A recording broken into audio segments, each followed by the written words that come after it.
In Alaska natives, every part of an animal is used. That means we use parts of it for food and we use parts of it for art. In this case, we're talking about a very special part of the walrus called the usik. And there's some very, very beautiful pieces of art that we're going to show you today about that. Why don't you tell us about this piece? Well, what we have here is we have one old usik and we have one contemporary usik. And of course, there is a difference in the colorization, and I think you can see that. And we have ivory on the ends of them, and we have baleen, and at the other end. The baleen gives it that black color. That's from that correct. whale bone that you're able to move in with the art to give it the That's back right. color. What I like is, as with this ages, as with any piece of art that ages, you almost see a patina to it. Absolutely. And with the usik here, you see this old age patina that goes along, which is absolutely beautiful.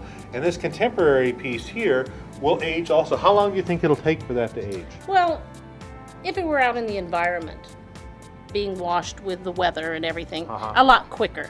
You know, maybe 100 years or so.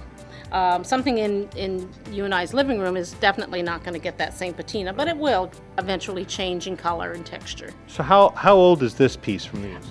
This is probably 100 years old, this usik here. This is about $225 right here, because it does have ivory on each end of it. Right. It does have to be decorated.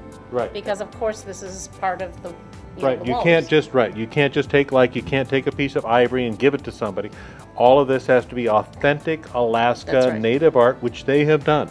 That's right. And that's the beauty That's of this piece. Now this contemporary piece is another usik. And it is gorgeous. It's a beauty. And they have put a walrus on one end and a polar bear on the other, which is very representational of their lifestyle and what's important in their families. And this is much larger, and this is what we consider a contemporary white usik, Right. is what we would call it. So not every walrus has one, do they? Well, no. Tell us, what is an usik? It is actually a walrus penis bone. It's a walrus penis bone. Yes. And this is what we make art out of. Yes.